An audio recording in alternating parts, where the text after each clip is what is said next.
اس سلسلہ اجتماعات کے اعتبار سے الوداعی تحفہ ہوگا۔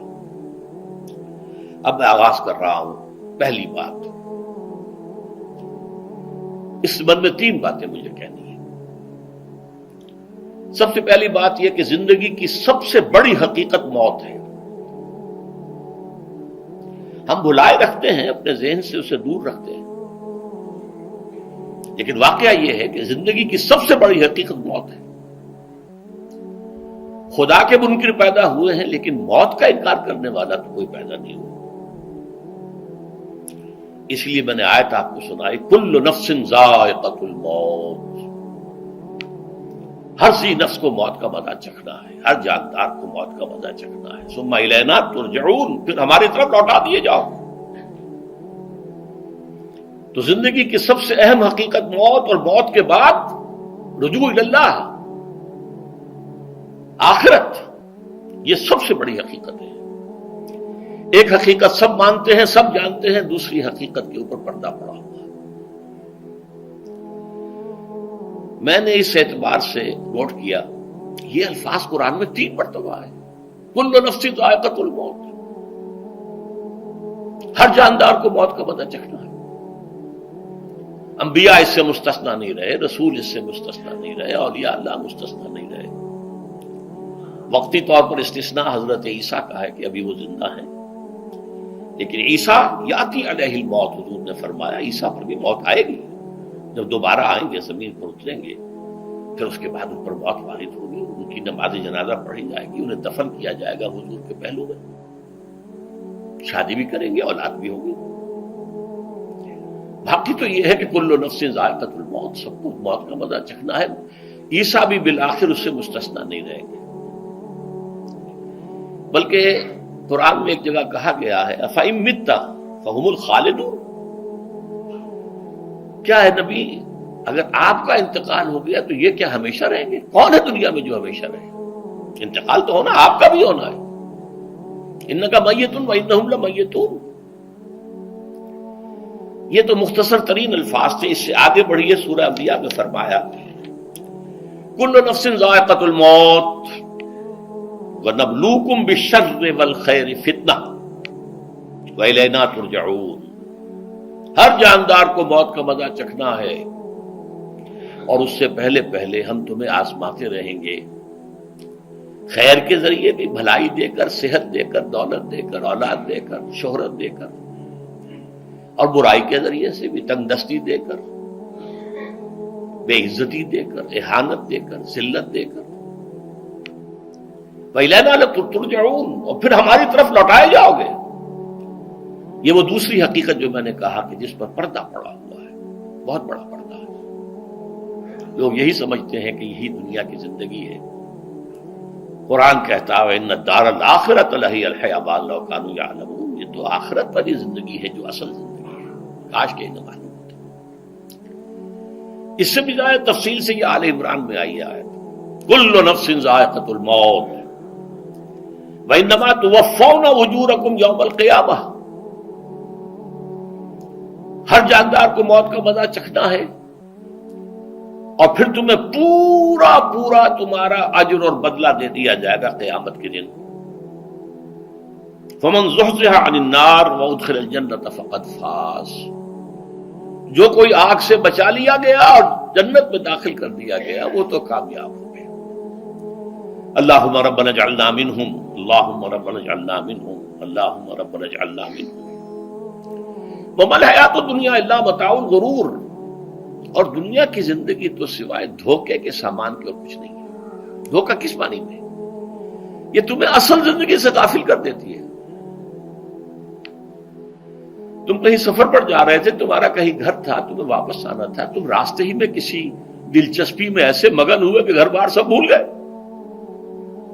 یہ تو تمہارا عارضی سا سفر تھا، تم نے اسی کو اپنی منزل بنا لیا، اپنا ٹھکانہ بنا لیا، تو دھوکہ دیا اس نے تمہیں۔ ویسے دنیا کی زندگی دھوکہ نہیں ہے، بڑی حقیقت ہے، اس لیے کہ حضور نے فرمایا انما الدنیا مزرعۃ الآخرہ، یہ دنیا آخرت کی کھیتی ہے، یہاں بو گے تو وہاں کاٹو گے، یہاں کچھ کمائی کرو گے تو وہاں اس کا بدلہ ملے گا۔ اس اعتبار سے دنیا بہت بڑی حقیقت ہے، ایک ایک لمحہ بہت بڑی قیمتی شے ہے، لیکن اگر یہ دنیا تمہیں آخرت سے غافل کر دے تو اس سے بڑا دھوکے باز ہو کوئی نہیں۔ یہ اصل دجال ہے۔ میں نے تقریباً 60 برس کی عمر کو جب میں پہنچا تھا تو موت کا انتظار شروع کر دیا تھا۔ میرے قریبی احباب کو معلوم ہے، میں کہتا رہا، یہ بھی کہتا رہا کہ بھائی میں اپنے حصے کا کام کر چکا ہوں، جتنی صلاحیت اللہ نے دی تھی، جتنی بھی میرے اندر استعداد تھی، میں اس کو بھرپور طریقے پر استعمال کر چکا ہوں۔ دم واپسی برسرے راہ ہے عزیز و اب اللہ ہی اللہ ہے، یہ میرا معاملہ رہا ہے 60 برس کی عمر سے۔ اس کے بعد اللہ نے مزید 14 برس دیے ہیں۔ یہ نافلۃ لک کے درجے میں میں کہتا ہوں، اس کا اللہ کا عطیہ خصوصی ہے، نفل ہے، ہمیشہ کہتا رہا ہوں۔ مسنون زندگی تو 61 برس ہے ہمارے حساب سے۔ علامہ اقبال کے بارے میں سنا ہے کہ رویا کرتے تھے کہیں میری عمر حضور کی عمر سے زیادہ نہ ہو جائے، وہ 6 مہینے کم ہی رہی ہے حضور کی عمر سے۔ جو حضور کی عمر تھی وہی حضرت ابو بکر کی، وہی حضرت عمر کی، وہی حضرت علی کی۔ ہاں، حضرت عثمان 82 برس کے ہوئے ماشاءاللہ۔ پھر یہاں کے مجددین میں سے وہی عمر حضرت شیخ احمد سرہندی کی، وہی شاہ ولی اللہ دہلوی کی۔ ہاں، شیخ عبدالحق محدث دہلوی رحمۃ اللہ علیہ 82 برس کی عمر۔ لیکن یہ میں کہا کرتا تھا مسنون عمر تو 61 برس ہے، جسے ہم 63 کہتے ہیں، وہ اصل میں ہمارے حساب سے 61 بنتا ہے۔ وہ 63 قمری ہے، جو 9 دن کم ہے، قمری سال جو ہے وہ شمسی سال سے۔ بہرحال میں اس وقت سے منتظر تھا، لیکن جو بھی وقت اللہ نے دیا ہے، اللہ کا شکر ہے، وہ مفید کاموں میں لگا ہے۔ ان میں خاص طور پر میں سمجھتا ہوں کہ اللہ کا مجھ پر سب سے بڑا احسان، اور مجھے پر نہیں، بہت بڑے پیمانے پر لوگوں پر جو احسان ہوا ہے، وہ میرا 1998 کا دورہ ترجمہ قرآن ہے جو کراچی میں ہوا تھا۔ 1998 کے مارچ میں میرا بڑا آپریشن ہوا، دونوں گھٹنے تبدیل کیے گئے، لیکن 98 کے آخر میں، حالانکہ میں چل نہیں سکتا تھا، کراچی میں مسجد جو ہے اونچی ہے، دوسری منزل پر ہے، تو خاص ریمپ بنایا گیا جس کے ذریعے میں ویل چیئر پر مجھے لے جایا جاتا تھا۔ میں نے درس دیا۔ اس درس کی گزشتہ چند سالوں سے پوری دنیا میں جو گونج ہوئی ہے اللہ کے فضل و کرم سے، اللہ کا کوئی حکمت خداوندی اس کے ساتھ وابستہ ہے۔ اس میں میرے کسی کام کو دخل نہیں ہے، میری کسی کوشش کو دخل نہیں ہے۔ میں نے تو جو درس میں دیتا آ رہا تھا سن 85 سے، دورہ ترجمہ قرآن، البتہ یہ بات ضرور ہے کہ میں نے محسوس کیا تھا کہ سن 98 کے اس درس میں دورہ ترجمہ قرآن کے مجھے خصوصی انشراح حاصل تھا۔ میری ساری گفتگو کا حاصل کیا ہے؟ دیکھیے، نظریاتی تحریکوں کا تعلق اشخاص سے نہیں ہوتا، ٹھیک ہے، کوئی اس کا داعی ہوتا ہے، کوئی اس کا مؤسس ہو جاتا ہے، کوئی اس کا آغاز کرنے والا ہوتا ہے، لیکن نظریاتی تحریک افراد سے وابستہ نہیں ہوتی۔ افراد آتے چلے جاتے ہیں اپنا اپنا حصے کا کام کر کے، جس کو جتنا مقدر ہے، جتنی اللہ تعالیٰ کی طرف سے توفیق ہے، وہ اپنا کام کرے گا، چلا جائے گا۔ یہ چمن یوں ہی رہے گا اور ہزاروں جانور اپنی اپنی بولیاں سے بول کر اڑ جائیں گے۔ مبارک ہیں وہ لوگ جنہیں قرآن کی بولی بولنا نصیب ہو جائے۔ وَإِنْ يَحْسَبُ أَنِّي مِنْهُمْ، مجھے گمان ہے، اللہ کا فضل ہے کہ میں ان میں سے ہوں، میں نے قرآن کی بولی بولی ہے، اور قرآن مجید کو جیسا کہ وہ ہے، ایز اٹ از، اپنے کو مذمومہ خیالات، اپنے کوئی ذہن سے زائدہ نظریات کو میں نے اس میں دخل نہیں دیا، جسے انگریزی میں آپ آبجیکٹیولی کہتے ہیں، خالص معروضی طور پر قرآن کو پڑھا ہے، قرآن کو قرآن سے سمجھا ہے، یا پھر سیرت رسول سے سمجھا ہے۔ میں لفظ سنت کی بجائے سیرت استعمال کر رہا ہوں۔ قرآن مجسم حضور تھے صلی اللہ علیہ وسلم، اور حضور کی سیرت اور حیات جو ہے وہ قرآن مجید کی اصل تفسیر ہے۔ یہ حقیقت بھی بہت کم لوگوں کے علم ہے۔ وہ احادیث کا نام تو لیتے ہیں، احادیث بھی ہے، سیرت بھی تو احادیث ہی سے ہمیں ملتی ہے، لیکن میں خاص طور پر سنت یا حدیث کی بجائے سیرت کا لفظ استعمال کرتا ہوں۔ قرآن کی 2 سورسز ہیں، قرآن خود اور سیرت رسول صلی اللہ علیہ وسلم۔ بہرحال انشاءاللہ العزیز یہ کام بڑھے گا، چلے گا، یہ میں ابھی بعد میں عرض کروں گا۔ دوسری بات جو میں نے آیت پڑھی آپ کو، وَمَن نُعَمِّرْهُ نُنَكِّسُ فِي الْخَلْقِ أَفَلَا يَعْقِلُونَ، بہت بڑی حقیقت زندگی کی یہ بھی ہے، جس کی ہم عمر زیادہ کر دیتے ہیں اس کی خلقی صلاحیتوں میں کمی کر دیتے ہیں۔ موٹی بات ہے، بڑھاپا آئے گا، ہمیشہ کی مانی ہوئی بات ہے۔ اگرچہ جوانی میں آدمی بڑھاپے کا تصور نہیں کرتا، لیکن بڑھاپا آنا ہے، یہ بھی ایک حقیقت ہے موت کی طرح۔ غالب نے کہا تھا مزمحل ہو گئے قوائے غالب، اب عناصر میں اعتدال کہاں۔ ایک صاحب نے مجھے شعر سنایا تھا، ابراہیم صاحب سے، ٹونک کے رہنے والے، ذوف پیری بڑھ گیا، جوش جوانی گھٹ گیا، اب عصا بنوائیے نخل تمنا کاٹ کر۔ یہ تمنائیں جو ہیں طول العمر، انہیں کاٹو، اب گئی جوانی، امنگوں والا دور گیا، اور یہ جو تمناؤں کا پودا ہے اس میں سے لکڑی لے کر عصائے پیری بنوا لیجیے، اب بڑھاپے کے لیے ایک عصا درکار ہے۔ بڑا پیارا شعر ہے، ذوف پیری بڑھ گیا، جوش جوانی گھٹ گیا، اب عصا بنوائیے نخل تمنا کاٹ کر۔ ابھی 2-3 دن ہوئے ہیں یہاں پر جو خانہ فرہنگ ایران ہے اس کے ڈائریکٹر آئے تھے، انہوں نے فارسی کا ایک شعر سنایا، بڑا پیارا شعر ہے، در جوانی گفتم کہ شعر شعر است اگرچہ پیر بود۔ جوانی میں میں یہ کہا کرتا تھا کہ شعر تو شعر ہی ہوتا ہے، چاہے بوڑھا ہو جائے، بوڑھے ہونے سے اس میں کیا فرق واقع ہو جائے، شعر شعر است گرچہ پیر بود۔ چوب پیری رسیدم، جب میں خود پیری اور بڑھاپے کو پہنچ گیا، دیدم، تو مجھے یہ بات نظر آئی کہ پیر پیر است گرچہ شعر بود، بوڑھا بوڑھا ہی ہوتا ہے چاہے وہ شعر ہی کیوں نہ ہو۔ تو یہ بڑھاپا جو ہے یہ زندگی کی دوسری بڑی حقیقت ہے۔ اس کا ایک اثر تو سب کو معلوم ہے، قوائے غالب جو میں نے کہا، بڑھاپے کا عام نتیجہ جسمانی ضعف، سب جانتے ہیں، لیکن مجھ پر اور کچھ اور لوگوں پر بھی خاص طور پر اس کا جو ایک اثر ہوتا ہے، یہ مجھ پر ہوا ہے، وہ ہے یادداشت کی کمزوری، اور یہ میں کئی سال سے محسوس کر رہا ہوں۔ میری پرانی یادداشت بڑی مضبوط ہے، قوی ہے، اس میں کہیں کوئی کمی نہیں ہے، لیکن ریسنٹ پاسٹ کی چیزیں جو ہے، پچھلے 5-6 سال کے واقعات مجھے یاد نہیں رہتے، اشخاص سے ملا ہوں اور دیکھ کے پہچان لیتا ہوں، کئی بار ملاقات ہوئی ہے، نام یاد نہیں آتا، تاریخیں اور اشخاص کے نام کے اعتبار سے تو خاص طور پر کئی سال سے میری جو میموری ہے وہ امپیئرڈ ہے،